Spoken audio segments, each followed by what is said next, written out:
U.S. President Donald Trump and British Prime Minister Keir Starmer, the leaders of two nations that formed a special relationship while pushing Nazis and fascists off the battlefields of World War II, met Thursday at the White House to discuss the looming threat, 8 decades later, of war in Europe as Russia's full-scale invasion of Ukraine enters a 4th year. Trump emphasized his condition for supporting Ukraine.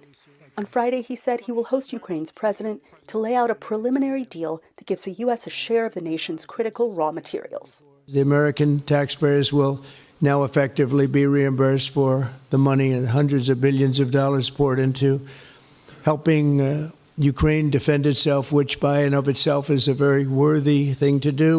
Starmer said the pair discussed a plan for peace that is tough but fair and backed by strength to deter future Russian aggression.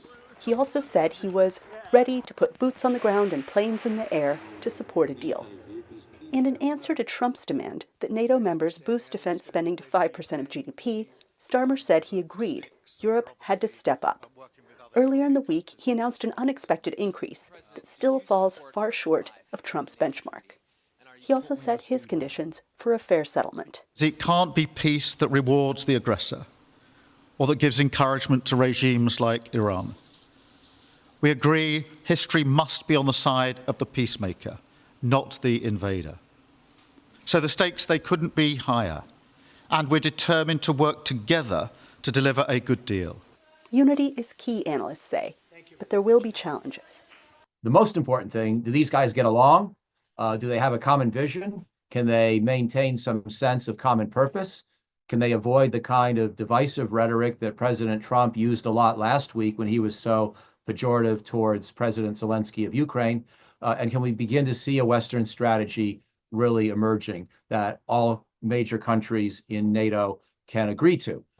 Meanwhile, Russian President Vladimir Putin, who spent his day at the Kremlin hosting a high-ranking North Korean delegation, rejects the idea of peacekeepers in Ukraine. South Korea's spy agency reported Thursday that Pyongyang appears to have sent additional troops to assist Russia on Ukraine's battlefields. Putin said Thursday that there is a mutual readiness for Moscow and Washington to further cooperate after Trump recently reached out directly. He also blamed Western elites for trying to disrupt the blossoming relationship.